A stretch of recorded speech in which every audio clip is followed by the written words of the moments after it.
आप जितने भी स्टूडेंट हैं जो जनरल कंपटीशन की तैयारी करते हैं, इवन बीपीएससी या फिर यूपीएससी की तैयारी करते हैं, आप सभी को पता है कि आपके एग्जाम में पॉलिटी से अनुसूची यानी शेड्यूल से 1 या फिर 2 नंबर का क्वेश्चन जरूर आता है। तो आज की क्लास में आपको मैं शेड्यूल इस कदर पढ़ाऊंगा, अनुसूची इस कदर पढ़ाऊंगा कि विश्वास कीजिए आज के बाद आपको अनुसूची दोबारा कहीं और से पढ़ने की जरूरत नहीं पड़ेगी। लेकिन सबसे पहले आप सभी को ये याद रखना है कि जो हमारा मूल संविधान था, उस मूल संविधान में केवल और केवल 8 अनुसूची था। कितना अनुसूची था?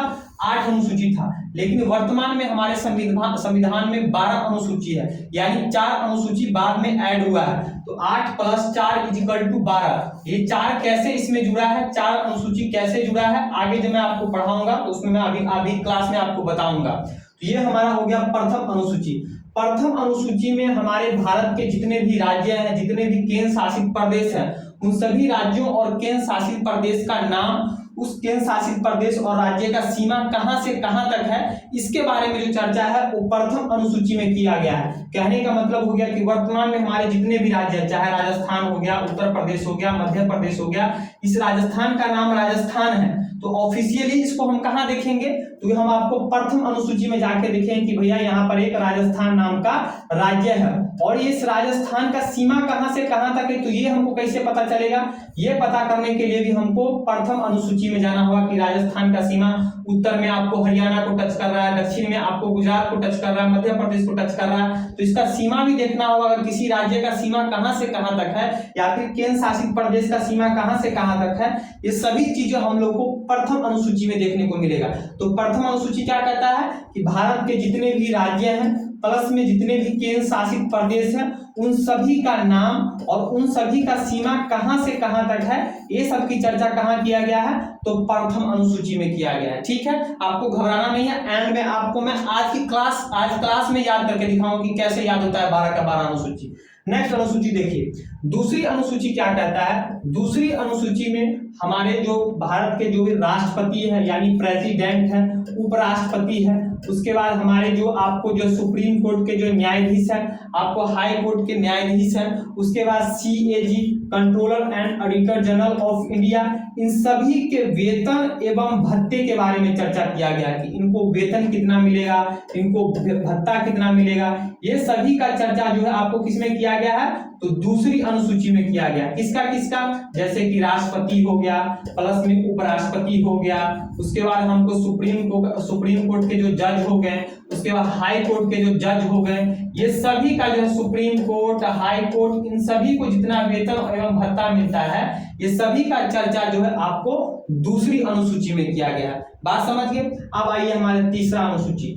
तीसरा अनुसूची क्या कहता है कि हमारे भारत के जो राष्ट्रपति हैं, उपराष्ट्रपति हैं, सुप्रीम कोर्ट के जो न्यायाधीश हैं, हाई कोर्ट के जो न्यायाधीश हैं, इन सब हमारे संसद के जो सदस्य हैं, विधानमंडल के जो सदस्य हैं, उन सभी के जो है शपथ ग्रहण के बारे में चर्चा किया गया। किसके बारे में? शपथ ग्रहण के बारे में चर्चा किया गया। आप सभी देखते होंगे जब हमारे प्रेसिडेंट जब किसी को चुना जब जीत कर आते हैं तो उनको शपथ दिलाया जाता है, तो शपथ में क्या लिखा होता है, ये सब चर्चा कहाँ किया गया है? आपको तीसरी अनुसूची में। या फिर आप देखते हैं सुप्रीम कोर्ट के जज अगर कोई नियुक्त होते हैं तो वो शपथ लेते हैं, तो शपथ के बारे में चर्चा कहाँ किया गया है? तो वो तीसरी अनुसूची में किया गया है। तो ये आपने समझ लिया तीसरी अनुसूची के बारे में। इसके बाद इसमें किसका चर्चा किया गया है? तो शपथ के बारे में। किसके बारे में? शपथ के बारे में। जितने भी महत्वपूर्ण पद है, आपको संसद के सदस्य हो गए या फिर विधानमंडल के सदस्य हो गए, इस सभी के शपथ ग्रहण के बारे में चर्चा कहाँ किया गया है? तो तीसरी अनुसूची में किया गया है। नेक्स्ट हमारा क्या है? चौथी अनुसूची। चौथी अनुसूची में जितने भी भारत के हमारे राज्य हैं और जितने भी केंद्र शासित प्रदेश हैं, इन सभी राज्यों और केंद्र शासित प्रदेश से कितने राज्यसभा के लिए सदस्य चुने जाएंगे, उसके बारे में चर्चा जो है आपको चौथी अनुसूची में किया गया है। कहने का मतलब हो गया जैसे राजस्थान से कितने राज्यसभा के सदस्य आपको राज्यसभा में बैठेंगे, इसके बारे में चर्चा कहाँ किया गया है? तो चौथी अनुसूची में। उसी प्रकार के आप मान के चलिए केंद्र शासित प्रदेश लक्षद्वीप हो गया या फिर जम्मू कश्मीर हो गया, यहाँ से कितने सदस्य नॉमिनेट होकर राज्यसभा के लिए आएंगे, ये सभी का चर्चा जो है आपको चौथी अनुसूची में किया गया। बात समझ गए? चौथी अनुसूची क्या कहता है? चौथी अनुसूची ये कहता है कि भारत के जितने भी राज्य हैं और जितने भी केंद्र शासित प्रदेश है वहां से कितने राज्यसभा के सदस्य नॉमिनेट होंगे राज्यसभा के लिए, उसके बारे में चर्चा कहाँ किया गया है, चौथी अनुसूची में। चौथी अनुसूची में तो आप लोग जितने भी कोई मान के चलिए पंजाब का है, कोई उत्तर प्रदेश का है, कोई राजस्थान का है, आप लोग देखना चाहते हैं कि राजस्थान से कितने सदस्य राज्यसभा के लिए चुने जाते हैं, तो आप लोग चौथी अनुसूची में चले जाइए, वहां पर आपको देखने को मिल जाएगा कि राजस्थान से कितने सदस्य राज्यसभा के लिए जाते हैं। नेक्स्ट हमारा पांचवी अनुसूची। पांचवी अनुसूची में जो भी अनुसूचित जाति हैं एवं जनजाति हैं, अनुसूचित जाति एवं जनजाति क्षेत्रों के प्रशासन के बारे में चर्चा किया गया है। कहने का मतलब ये हो गया कि मान लीजिए सरकार ने किसी क्षेत्र को, ये कोई सा क्षेत्र है, ये मान लीजिए कोई क्षेत्र है, सरकार ने इस क्षेत्र को घोषित कर दिया कि ये जो क्षेत्र है ये अनुसूचित जाति एवं जनजातियों के लिए, अनुसूचित जनजाति एवं जनजातियों के लिए, जाति और अनुसूचित जनजाति, जनजाति समझते हैं ना, जो आपको जंगल झाड़ में रहते हैं, जनजाति, अनुसूचित जनजाति, अनुसूचित जाति एवं जनजाति, सरकार ने किसी क्षेत्र को अनुसूचित जाति एवं जनजाति वाला क्षेत्र घोषित कर दिया, तो इस क्षेत्र का प्रशासन कैसे चलेगा, इनको ट्रीट कैसे किया जाएगा, इसके बारे में चर्चा कहाँ किया गया है, तो पांचवी अनुसूची में। कहाँ किया गया है, पांचवी अनुसूची में। बात समझ गए, अनुसूचित जाति एवं जनजातियों क्षेत्रों के प्रशासन के बारे में चर्चा कहाँ किया गया है, तो पांचवी अनुसूची में। नेक्स्ट हमारा क्या है, छठी अनुसूची। छठी अनुसूची में आपको असम, यहाँ पर मैप देखिए, ये आपको नॉर्थ ईस्ट का मैप है, ये हो गया असम, ये हो गया आपको मेघालय, ये हो गया मिजोरम और ये हो गया त्रिपुरा। तो छठी अनुसूची में असम, मेघालय, मिजोरम और त्रिपुरा, यहाँ के जो जनजाति लोग हैं इनके प्रशासन के बारे में चर्चा किया गया है। छठी अनुसूची में यह कहा गया कि भैया असम और मेघालय, मिजोरम और त्रिपुरा के जो भी जनजाति लोग हैं इनका प्रशासन कैसे चलेगा, इनको ट्रीट कैसे किया जाएगा, इसके बारे में चर्चा जो है आपको छठी अनुसूची में किया गया है। तो पांचवी और छठी में अक्सर, पांचवी और छठी अनुसूची में बच्चे अक्सर कंफ्यूज आते हैं, तो आपको कंफ्यूजन में नहीं जाना है। पांचवी में यह कहा गया है कि सरकार किसी भी क्षेत्र को अनुसूचित जाति एवं जनजाति वाला क्षेत्र घोषित कर देती है, कर सकती है, और अनुसूचित जाति एवं जनजाति के यहाँ प्रशासन कैसे चलेगा, कोई भी क्षेत्र में अगर मान के चलिए घोषित कर दिया गया कि ये क्षेत्र अनुसूचित जाति एवं जनजातियों के लिए है, तो इस क्षेत्र का प्रशासन कैसे चलेगा, इसके बारे में चर्चा जो पांचवी अनुसूची में किया गया है। लेकिन छठी अनुसूची में स्पेशल आपको असम, मेघालय, मिजोरम और त्रिपुरा के जनजाति, अनुसूचित जाति नहीं, एससी नहीं, ST, scheduled tribes, scheduled tribes के प्रशासन के बारे में चर्चा कहाँ किया गया है, तो आपको छठी अनुसूची में। तो पांचवी और छठी में कंफ्यूजन में नहीं जाना। अब आइए सातवीं अनुसूची। सातवीं अनुसूची में क्या किया गया कि हमारे जो केंद्र है और राज्य है, केंद्र और राज्यों के बीच में शक्तियों का विभाजन कर दिया गया है। केंद्र एवं राज्यों के बीच जो है शक्तियों का विभाजन कर दिया गया है। कहने का मतलब यह है कि सातवीं अनुसूची में ऐसे तीन पार्ट में इसको डिवाइड कर दिया गया है। जैसे कि एक हो गया संघ सूची, एक है संघ सूची, संघ सूची, एक है आपको राज्य सूची, एक है राज्य सूची और एक है समवर्ती सूची। संघ सूची, राज्य सूची और समवर्ती सूची। इसमें यह कहा गया है सातवीं अनुसूची में, इसमें केंद्र और राज्यों के बीच शक्तियों का विभाजन किया गया है। कहा गया है कि देखिए भैया, केंद्र जब संविधान बनाया गया तो बोला कि भाई केंद्र और राज्यों के बीच में जो है कोई किसी प्रकार का विवाद नहीं होना चाहिए। ऐसा नहीं केंद्र बोले कि नहीं इस काम को हम करेंगे तो राज्य बोलेगा कि नहीं नहीं इस काम पर हम भी करेंगे। तो इसलिए क्या किया संविधान निर्माता ने, सातवीं अनुसूची को बनाया और इसमें केंद्र और राज्यों के बीच शक्तियों का विभाजन कर दिया। सबसे पहले उन्होंने बनाया संघ सूची। बोला कि संघ सूची में जितने भी विषय हैं उस पर कानून बनाने का अधिकार और केवल संघ को होगा, यानी सेंटर को होगा, यानी केंद्र को होगा। उसी प्रकार बोला कि जो राज्य सूची है, राज्य सूची में जितने भी विषय शामिल है उस पर कानून बनाने का अधिकार केवल और केवल राज्य को होगा, उसमें जो है संघ किसी प्रकार का हस्तक्षेप नहीं करेगा। तीसरा उन्होंने बनाया समवर्ती सूची। समवर्ती सूची में उन सभी विषयों को डाल दिया जिस पर कानून बनाने का अधिकार संघ को भी है, यानी सेंटर को भी है और राज्यों को भी है। बात समझे, यानी यहाँ पर सातवीं अनुसूची में विषय को केंद्र और राज्यों के बीच शक्तियों का विभाजन किया गया है। विषय को तीन भागों में बांट दिया गया है, संघ सूची, राज्य सूची और समवर्ती सूची। संघ सूची में जितने विषय हैं उसमें कानून बनाने का अधिकार किसको है, केवल सेंटर यानी संघ को है। राज्य सूची में जितने विषय हैं उस पर कानून बनाने का अधिकार केवल राज्य को है, और समवर्ती सूची में जितने भी विषय हैं उस पर कानून बनाने का अधिकार किसको है, संघ और राज्य दोनों को है। लेकिन यहाँ पर एक बात और है समवर्ती सूची में, मान के चलिए समवर्ती सूची में जो भी विषय है उस विषय में तो दोनों को कानून बनाने का अधिकार है, संघ को भी है और राज्यों को है। तो यहाँ पर एक क्लियर और कर दिया गया है कि समवर्ती सूची में जितने भी विषय शामिल है उस पर मान के चलिए अगर किसी कोई कानून है उस पर अगर राज्य किसी प्रकार का कानून बना लेता है और उसके बाद मान के चलिए उसी कानून पर बाद में संघ यानी केंद्र भी कानून बनाया जाता है, तो यहाँ पर जो राज्य ने जो कानून बनाया है उस कानून को नहीं माना जाएगा। किसको माना जाएगा? तो केंद्र को माना जाएगा। किसको माना जाएगा? केंद्र के कानून को। तो राज्य जो कानून बनाता है वो जो है ऑटोमेटिक खत्म हो जाएगा। तो यहाँ पर वरीयता किसको दिया गया है? तो सेंटर को दिया गया है। यहाँ तक आप लोग समझ गए। अब एक बात ये होता है कि आप सभी को पता है कि एग्जामिनर जो आजकल का एग्जामिनर क्वेश्चन पूछता है वो खखोल के पूछता है, डायरेक्ट ऐसे नहीं पूछेगा। समझ गया कि सब बच्चा सब पढ़ लिया है। तो अब वो लोग क्या पूछा है कि भैया संघ सूची में कितने विषय है, पूछ रहा है कि राज्य सूची में कितने विषय है, समवर्ती सूची में कितने विषय है। तो अभी आप सभी को याद रखना है कि जो संघ सूची है इसमें आपको टोटल 100 विषय है। कितने विषय है? 100 विषय है। उसी प्रकार जो राज्य सूची है, राज्य सूची में आपको 61 विषय है। कितने? 61 विषय है। उसी प्रकार जो समवर्ती सूची है इसमें 52 विषय है। कितने विषय है? 52 विषय है। लेकिन यहाँ भी एग्जामिनर और खखोल के पूछने लगा है। देखा गया क्वेश्चन। अब वो पूछ देगा कि जब मूल संविधान बना था तो मूल संविधान में इस संघ सूची में कितने विषय थे, ऐसे पूछ देगा। बोलेगा मूल संविधान जब था उसमें राज्य सूची में कितने विषय थे, मूल संविधान में समवर्ती सूची में कितने विषय थे। तो आपको एकदम डीपली पढ़ना होगा। तो आपको याद रखना कि जो हमारा मूल संविधान था उसमें संघ सूची में आपको 97 विषय थे। कितने विषय थे? 97 विषय। तो 3 बढ़ के कितना हो गया? 100 हो गया। जो राज्य सूची है, जो हमारा मूल संविधान था उस राज्य सूची में आपको 66 विषय थे। कितने विषय थे? 66 विषय थे। और वही जो हमारा मूल संविधान में समवर्ती सूची में कितने विषय थे? तो आपको 47 विषय थे। कितने? 47। तो यहाँ देख लीजिए, इस सबको आपको याद रखना होगा। यहाँ पर पहले 97 था, 3 बढ़कर आपको 100 हो गया।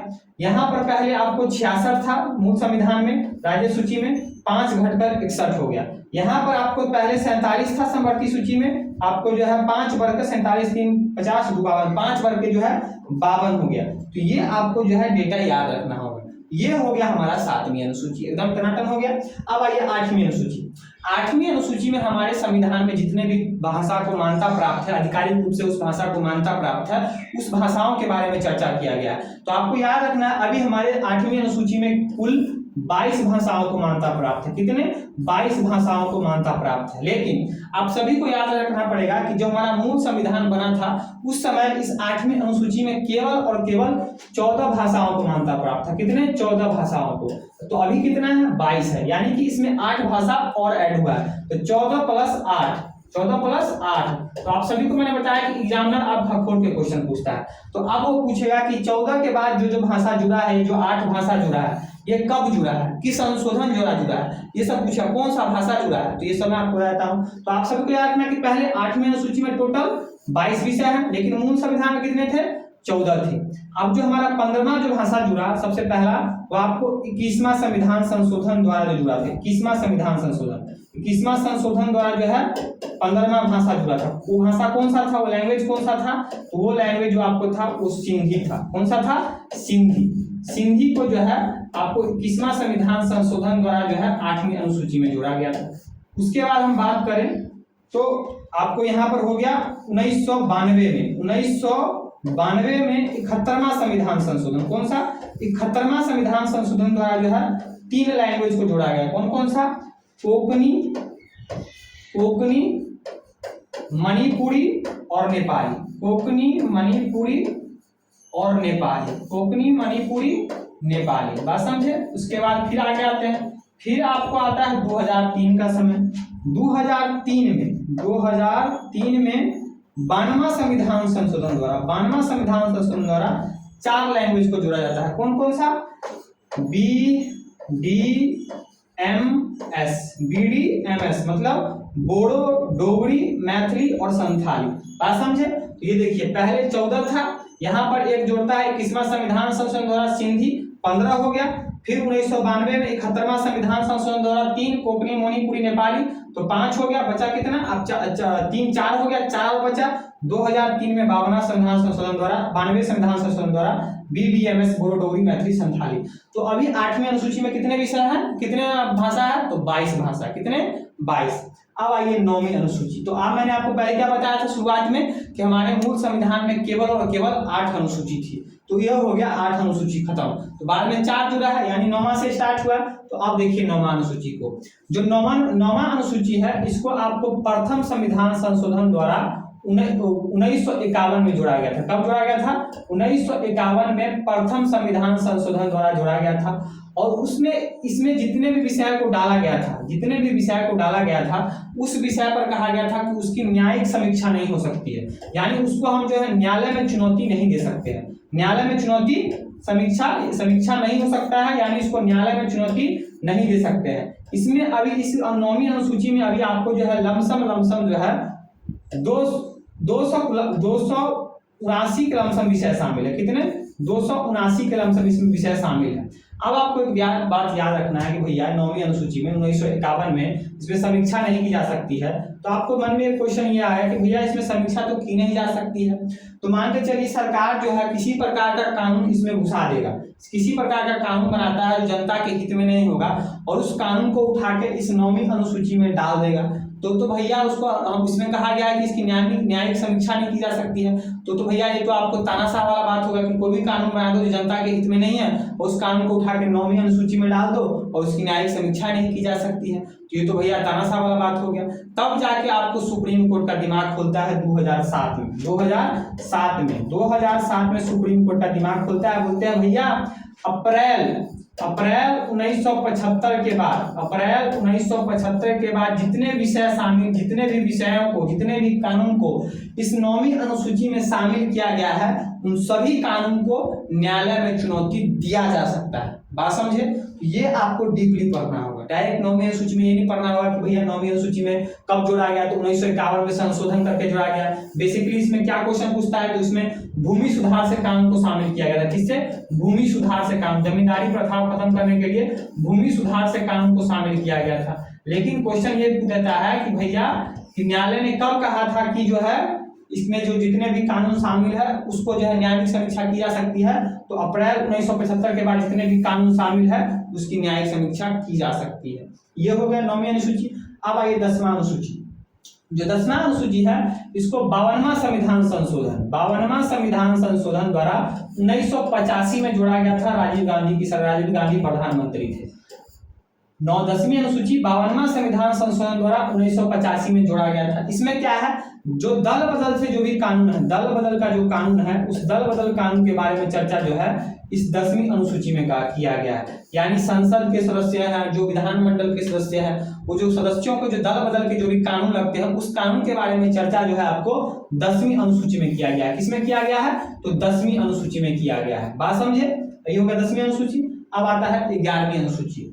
जो 11वां अनुसूची है आपको इसको 73वां संविधान संशोधन द्वारा 1992 में जोड़ा गया था। कब जोड़ा गया था? 73वां संविधान संशोधन द्वारा 1992 में जोड़ा गया था। इसमें क्या शामिल है, तो इसमें आपको जो हमारा पंचायत है, पंचायत के जो भी शक्तियां हैं, जो भी उनके अधिकार है, उस ग्राम पंचायत की शक्तियों और अधिकार के बारे में चर्चा किया गया। किसके बारे में चर्चा किया गया है?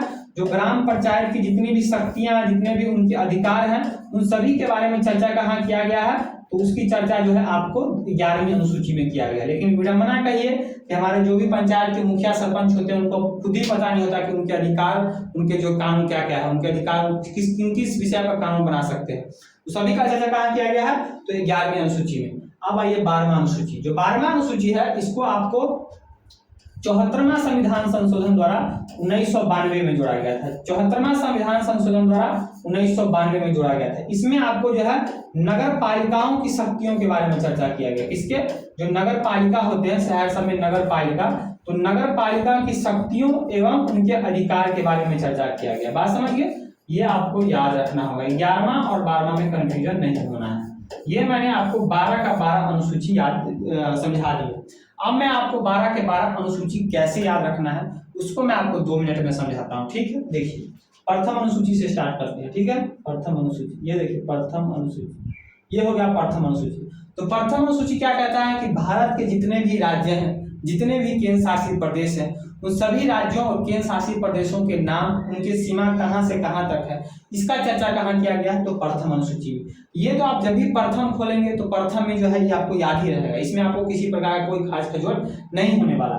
दूसरा अनुसूची आइए, इसमें हमारे दूसरा अनुसूची में जो भी राष्ट्रपति है, उपराष्ट्रपति है, सुप्रीम कोर्ट के न्यायाधीश है, हाई कोर्ट के न्यायाधीश है, आपको सीएजी है, उनका वेतन भत्ता क्या मिलता है, उस सभी का चर्चा कहाँ किया गया है, तो दूसरी अनुसूची में। कहाँ किया गया है, दूसरी। दूसरा तीसरा कैसे याद रखेगा, तीसरे में क्या किया गया, जो भी हमारे जो है राष्ट्रपति है, उपराष्ट्रपति है, सुप्रीम कोर्ट के जज है, हाई कोर्ट के जज है, सीएजी है, इनका जो है कुछ क्या कहते हैं शपथ ग्रहण कैसे होगा उसके बारे में चर्चा किया गया है। तो इसमें दूसरा किस्म तो आपका ऑटोमेटिक याद रहा कि भैया पहले हमने इनको वेतन दे दिया, पहले हमने इनको वेतन दे दिया, बाद में इनको हमने शपथ करवा दिया। पहले वेतन, क्योंकि भारत में अधिकांश चीज जो है राजनीति में अधिकांश उल्टा ही होता है, था समझ रहे ना, तो इसलिए पहले यहाँ पर शपथ नहीं हुआ, पहले इनको वेतन दे दिया, बाद में शपथ दिला दिए। तो कैसे याद रहेगा कि दूसरे में पहले हम इन सभी महत्वपूर्ण पद को शपथ दिलाते हैं, और तीसरे में इन सभी को हम क्या करते हैं, इन सभी को हमको क्या कहते हैं शपथ दिलाते हैं। दूसरे में हम लोग इन सभी को वेतन देते हैं, तीसरे में इन सभी को हम लोग शपथ दिलाते हैं।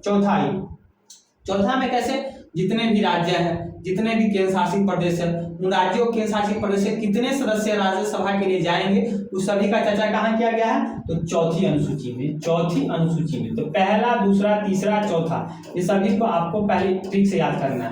पहला यहाँ पर लिख लीजिए, कॉपी लीजिएगा, पहला ऐसे खोलिएगा, पहला अनुसूची आपको जितने भी राज्य हैं प्लस केंद्र शासित प्रदेश है, उनके नाम उनके सीमा, इसको बार बार बोलना है। ये हो गया पहला। दूसरा अनुसूची है, दूसरे अनुसूची में आपको जितने भी हमारे महत्वपूर्ण पद है सीधे याद रखना है। प्रेसिडेंट हो गया, आपको जितने सुप्रीम कोर्ट, हाई कोर्ट के जो है जज हो गए, आपको जो भी क्या कहते हैं विधानमंडल के सदस्य हो गए, मतलब कि यहाँ पर लिख दीजिए संसद, एस से संसद हो गया, वी से विधानमंडल हो गया, इसके सदस्य हो गए, सीएजी हो गया, सीएजी, इन सभी के वेतन भत्ते क्या करना है, इन सबका सैलरी और इन सबको कुछ विशेषाधिकार दिया गया है, उस सभी का चर्चा कहाँ किया गया है, तो दूसरी अनुसूची में किया गया है। अब आइए तीसरा अनुसूची। तीसरे अनुसूची में यही जो लोग हैं, यही सभी लोग हैं, इन सभी के जो है आपको शपथ के बारे में चर्चा किया गया है। ये लोग शपथ कैसे लेंगे उसके बारे में चर्चा किया गया है। या अब आइए चौथा अनुसूची में हमारे जितने भी राज्य है, केंद्र शासित प्रदेश हैं, वहां से कितने सदस्य राज्यसभा के लिए जाएंगे इसके बारे में चर्चा किया गया है। ये देखिए 4 को पहले आपके 4 करके याद रखना है, 12 को है 4 को याद करना है, 4 को पहले इसे बार देखिएगा याद हो गया। अब देखिए पांचवा अनुसूची, पांचवा कहाँ गया, ये देखिए पांचवा अनुसूची। तो पांचवा अनुसूची में अनुसूचित जाति एवं जनजाति क्षेत्र के प्रशासन के बारे में किया गया। अनुसूचित जाति एवं जनजाति के प्रशासन के बारे में चर्चा किया गया, प्रशासन के बारे में। छठा इसी से रिलेट कर लेना है कि छठा में असम, मेघालय, मिजोरम और त्रिपुरा के जो जनजाति लोग हैं उनके प्रशासन के बारे में किया गया है, उनके प्रशासन के बारे में बात किया गया है। पांचवा और छठा को हम एक जगह ले लेते हैं, पांचवा और छठा को। पांचवा में आपको अनुसूचित जाति एवं जनजाति, अनुसूचित जाति मतलब ऐसे लिख देते हैं SC प्लस ST के जो है जनजाति कोई क्षेत्र है उसके प्रशासन के बारे में। और छठा हो गया। छठा में आपको असम हो गया, मेघालय हो गया, मिजोरम हो गया, त्रिपुरा हो गया, इसके जो है अनुसूचित जाति है मतलब शेड्यूल्ड ट्राइब्स है उसके प्रशासन के बारे में चर्चा किया गया। तो ये 7 हो गया। अब आइए 8 में हमारे संविधान में जो 22 भाषा है उसके बारे में चर्चा किया गया है। 22 भाषा का आपको बार इसको देखिएगा याद हो जाएगा। आपके बाद 9वीं में जितने भी विषय हैं, जिन विषयों को जो है संशोधन नहीं किया, उस पर न्यायिक समीक्षा नहीं की जा सकती थी, उसके बारे में चर्चा किया गया। लेकिन अप्रैल 1975 के बाद जितने विषय इसमें शामिल है उसकी न्यायिक समीक्षा की जा सकती है। किस संविधान संशोधन जो गया था, इसको प्रथम संविधान संशोधन 1951 में। तो 9वां, 10वां, 11वां, 12वां चारों को यहाँ कोड बना लीजिए। 9 और 10 को एक साथ ले लीजिए। 10 में जो है 52वां संविधान संशोधन 1985 में, दल बदल, 10 से दल, 10 से बदल, ये हो गया।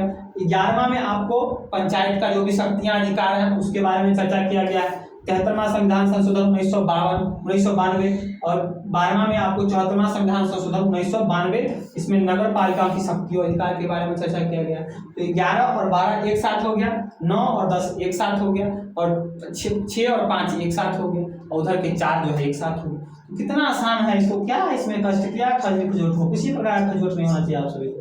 देखो 3, 4 बार 5 बार देखिएगा आपको याद हो जाएगा। ठीक है। अगर आप लोग इसका पीपीटी वगैरह भी चाहते हैं तो हमको कमेंट कीजिएगा, पीपीटी भी मिल जाएगा। तो जानकारी अच्छी लगी हो, क्लास अच्छा लगा हो तो इस वीडियो को ज़्यादा से ज़्यादा शेयर कीजिएगा। मेरे चैनल शुभम नारायण को सब्सक्राइब कीजिएगा, बेल आइकन क्लिक कर लीजिएगा। आज के लिए इतना ही, मिलते हैं नेक्स्ट वीडियो में नए टॉपिक के साथ। तब तक के लिए जय हिंद।